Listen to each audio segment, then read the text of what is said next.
Hello dear students, good morning यार। तो heading लिख लो आप लोग, गैल्वेनिक सेल। हेडिंग क्या लिखिए? गैल्वेनिक सेल या डेनियल सेल, है ना? क्योंकि गैल्वेनिक जो डेनियल के नाम से भी ज़्यादा फेमस है ना? ठीक है आपने। अब इतना याद रखना कि ये गैल्वेनिक सेल क्या करता है भाई, केमिकल एनर्जी को किस में चेंज करेगा? इलेक्ट्रिकल एनर्जी में। तो बस इतना ही याद रखेंगे, chemical energy intense to electrical energy, है ना? तो अगर केमिकल एनर्जी इधर चेंज होगा, मान लो आप, ये हो गया गैल्वेनिक सेल, और अगर ये होगा तो इलेक्ट्रोलाइटिक सेल, और दोनों को मिला देंगे इलेक्ट्रोकेमिकल सेल। मतलब इलेक्ट्रोकेमिस्ट्री है ना, इलेक्ट्रो मतलब हो गया इलेक्ट्रोकेमिस्ट्री, मतलब इलेक्ट्रोकेमिकल सेल। तो अब इसमें देखो आप, जब ये इसमें जो गैल्वेनिक सेल, इसमें एक पॉइंट फिर से आप देखो, पहले वर्ड आता है क्या? सबसे पहला टॉपिक एनोड, और दूसरा टॉपिक क्या है? पहले मेरी बात सुन पा रहे हैं आप? जो एनोड होता है उससे पूछा जाता है कौन सा रिएक्शंस होगा एनोड पे, तो फिर कैथोड पे क्या होगा? क्या वो कैथोड हम यहाँ लिखे हैं क्या? अगर एनोड पे ऑक्सीडेशन है तो कैथोड पे क्या होगा भाई? पहले इतना समझ रहे हैं आप? अब ऑक्सीडेशन होगा means loss of electron. Oxidation में क्या होता है भाई? तो रिडक्शन में क्या हो जाएगा फिर? Gain of. क्या इतनी बात समझ पा रहे हैं आप कि सर एनोड पे क्या होता है? अच्छा सुनना मेरी बात, मान लो हमने कोई मेटल ऐसे लिखा M, जब उसका ऑक्सीडेशन होगा तो उस पर क्या आएगा? चार्ज। ठीक, मान लेते हैं कि यहाँ पे चार्ज कितना है, इसका मतलब वहाँ पे N इलेक्ट्रॉन लॉस हुआ होगा। चलिए समझ पा रहे हैं आप? अब दूसरे वाले पे मान लो सेम वही है, M पे चार्ज कितना है? प्लस N, तो उसने N इलेक्ट्रॉन गेन किया होगा।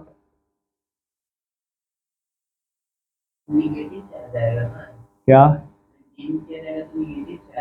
2 मिनट का मौका दीजिए। यहाँ फिलहाल ये न्यूट्रल है ना, तो आप यहाँ ब्रैकेट में क्या लिखेंगे? सॉलिड। इस पे चार्ज है ना, यहाँ ब्रैकेट में क्या लिखेंगे आप? क्योंकि जो इलेक्ट्रोड होता है अगर चार्ज होगा तो वहाँ वो किस में रहेगा? किसी न किसी सोल्यूशन में रहेगा, उसको एक्वस मीडियम बोलते हैं। अब उसके हिसाब से बताओ यहाँ पे क्या हो जाएगा फिर, और ये क्या बन जाएगा? अब मान लो हमने यहाँ पे एग्जाम्पल ले लिया, जिंक का नाम सुने आप? अगर जिंक का ऑक्सीडेशन होगा तो जिंक +2 इलेक्ट्रॉन हो जाएगा, तो उस जिंक को यहाँ पे क्या बोलेंगे? और वही जिंक को यहाँ पे क्या बोलेंगे? क्या इतना समझ गए पहले? अब मान लो मैं अगर कॉपर +2 दिया, क्या दिया भाई, तो ये कितना इलेक्ट्रॉन गेन करेगा? तो ये क्या बन जाएगा फिर? तो ये क्या हो जाएगा फिर? सॉलिड। और ये क्या हो जाएगा? क्या इतना समझ पा रहे हो आप? एक पॉइंट और, ये जो एनोड उस पे क्या हो रहा है, ये क्या रखना पॉइंट, क्या? बैंक से अगर पैसा ना हो तो लोग क्या लेते हैं? यदि बैंक के पास मतलब पैसा ना हो तो बैंक से लोग क्या लेते हैं भाई? जिसमें एल का फुल फॉर्म क्या होगा? लेफ्ट। ओ का फुल फॉर्म क्या होगा? ऑक्सीडेशन हो रहा किस पे?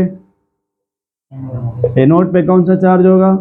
क्या ये बात सुन पा रहे हैं आप? नोट करो आप इतना। बैंक से लोन लिया जाता है ना।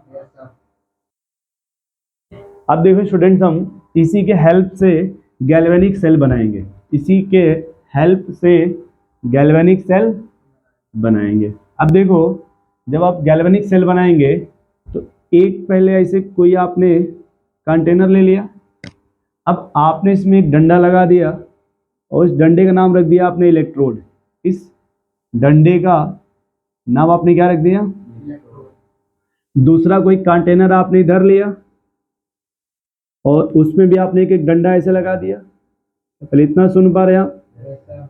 इस डंडे को थोड़ा ध्यान सुनना, क्योंकि मान लो अभी डायग्राम सजना स्टार्ट हुआ है, बाद में पूरा डायग्राम सज जाएगा, तो सजने के बाद लोग देखते हैं, कहते हैं आया कहाँ से ये प्लस। अगर मान लो डायरेक्ट डायग्राम पहले से बना होता तो थोड़ा आपको हचपच होता है, लेकिन अब सब बनाया जा रहा है। तो पहले ये जो डंडे हमने बोल दिया फिलहाल, आप इसको क्या बोलेंगे, मेरी बात समझ रहे हो भैया, और इसे भी क्या बोलोगे आप, इलेक्ट्रोड। पहले इतना समझ गए। अब इस इलेक्ट्रोड है ना ये, तो यहाँ पे आप जो इलेक्ट्रोड होता है उसी का सॉल्यूशन यहाँ बनाएंगे, जो इलेक्ट्रोड होगा उसी का क्या बनाएंगे, पहले इतना सुन पा रहे हैं, इधर भी जो इलेक्ट्रोड है उसी का क्या बनाएंगे आप, सॉल्यूशन, मतलब साल्ट का सॉल्यूशन बनाया जाता है।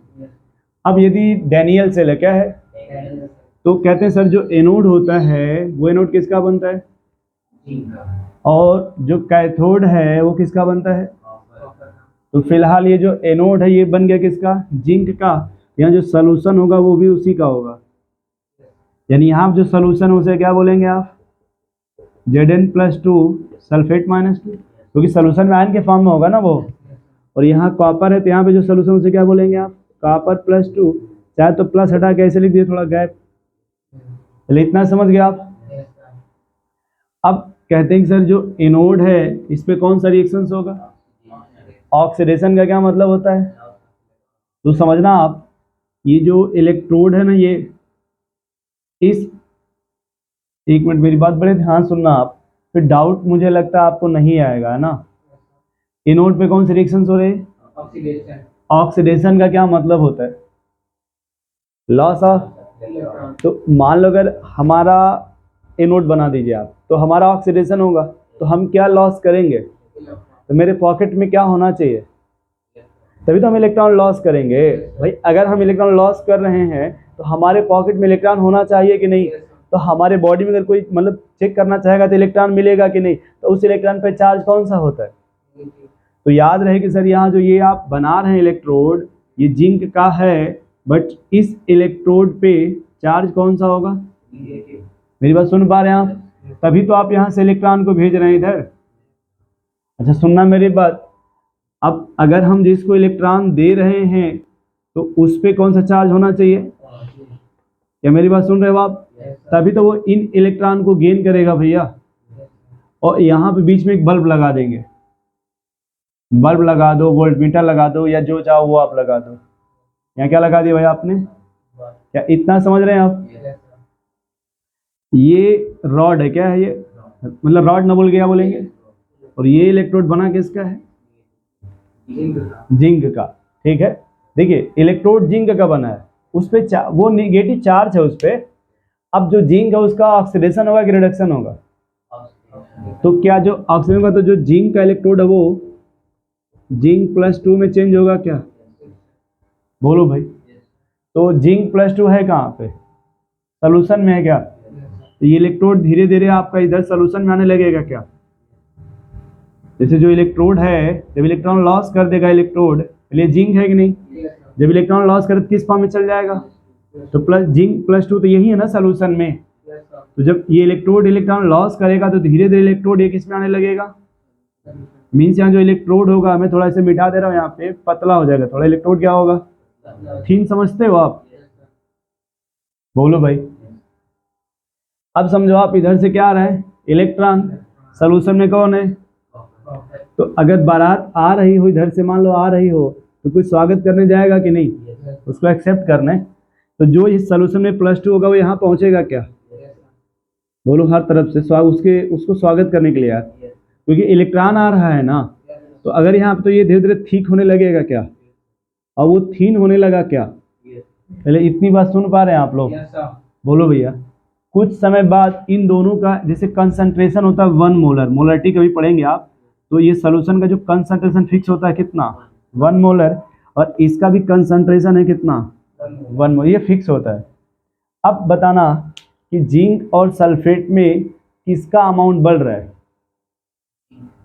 तो यहाँ पे ये हो जाएगा Zn+2 और सल्फेट, कुछ ऐसे एरो बन जाएगा, जैसे आप कोई रॉड, जो लोहे नहीं, सॉरी जो बिजली के वायर नहीं होते, आप देखिएगा कुछ समय थोड़े पतले हो जाते हैं, कमजोर हो जाते हैं, क्योंकि रहते तो मेटल ही है ना, तो उसका रीजन ये होता है कि जब उससे बार बार इलेक्ट्रॉन लॉस होगा, फ्लो होगा, तो उसका ऑक्सीडेशन होगा, तो धीरे धीरे क्या होने लगेगा, थिन होने लगेगा।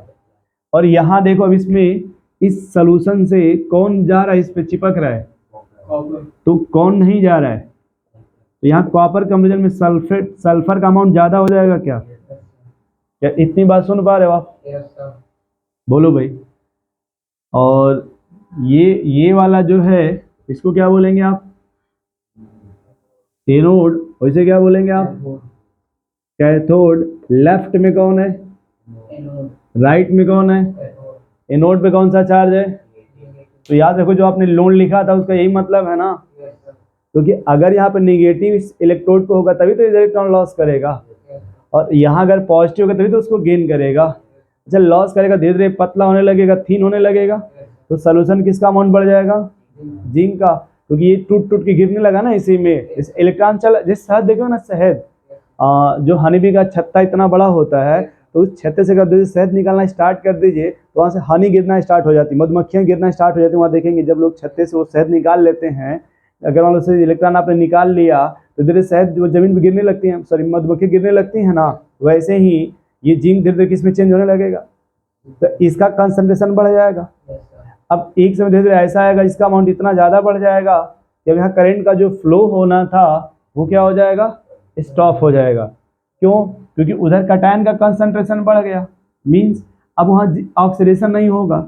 इधर इलेक्ट्रॉन गेन करते करते इलेक्ट्रॉन कॉपर खत्म हो गया, अब कॉपर नहीं रहा, अब कॉपर, तो रिएक्शन को हमको लॉन्ग टाइम तक कंटिन्यू करना है अभी, तो उसको बाद में देखेंगे। पहले इतना समझ गया आप? तो देखो अगला पॉइंट समझना, बस मैं भी बता रहा हूँ, उसको यूज नहीं करेंगे। तो यहाँ पे जैसे क्या होता है कि रिएक्शन तभी पॉसिबल होगा जब ये दोनों का अमाउंट जो कंसंट्रेशन वो बैलेंस रहे। जैसे कैटायन है ना, ये कैटायन एनायन का जो कंसंट्रेशन वो क्या रहे? बैलेंस रहे। तो इसको मेंटेन करने क्या करते हैं फिर कि बाहर से यहाँ पे इंटरनल सॉकेट बोलते हैं इसको, क्या बोलते हैं भाई? साल्ट ब्रिज लगा देते हैं। यहाँ पे आप क्या लगा देंगे? Salt bridge. ये ब्रिज क्या करता है कि इस पे किसका अमाउंट बढ़ रहा है? तो मान लो हमने यहाँ पे क्या ले लिया, मान लो तो इसमें से एनायन आ जाएगा इसके स्वागत में, क्योंकि जिंक का कंसंट्रेशन बढ़ रहा है ना। तो अगर यहाँ पे क्या दे देंगे आप? Cl नेगेटिव, और ये क्या है? तो ये न्यूट्रल होने लगेगा क्या? यहाँ किसका कंसंट्रेशन बढ़ रहा है, तो इसलिए यहाँ किसको दे देंगे आप? तो क्या ये धीरे धीरे न्यूट्रल होने लगेगा क्या? और जब न्यूट्रल होने लगेगा फिर बल्ब क्या होगा? जलना स्टार्ट हो जाएगा, मीन्स करंट का फ्लो। आपने कभी देखा होगा शायद, पहले गांव में जब ये करंट आती थी तो लोग घर के आजू बाजू में एक बड़ा सा रॉड लगाते थे और कभी कभी नमक फेंकते थे उस पर, बाल्टी में, जैसे नमक और बाल्टी या ऐसे वायर को जोड़ करके मिट्टी में, लोग कहते थे इससे अर्थ की व्यवस्था की गई है, अर्थिंग बोलते थे गाँव में। मेरी बात समझिए, यहाँ पे एक तरह से ये साल्ट ब्रिज वही काम करता है, इन दोनों के अमाउंट को क्या करेगा? इक्वल कर देगा, ताकि बल्ब फिर से जलने लगे। तो फिलहाल अगर हम गैल्वेनिक सेल की बात, किसकी बात करें, तो एनोड किसका बना होगा? उस पर कौन सी रिएक्शन होगी? ऑक्सीडेशन में क्या होता है? तो धीरे धीरे वो पतला होने लगेगा। तो ये जो सोल्यूशन उसके में किसका अमाउंट बढ़ेगा? अब इधर देखो कैथोड किसका बना होता है? कॉपर पे क्या होगा? रिडक्शन। और इस पे चार्ज कौन सा है? तभी तो उधर से एक्सेप्ट कर रहा है। तो एक समय का जैसे आप किसका कंसंट्रेशन बढ़ गया? सल्फेट का। तो रिएक्शन को न्यूट्रल करने के लिए क्या लगा देंगे आप? Salt bridge. या भी इसको बताते हैं आराम से, इसको अगर अगर जेल भी बोलते हैं, नोट कर लो पहले आप इतना।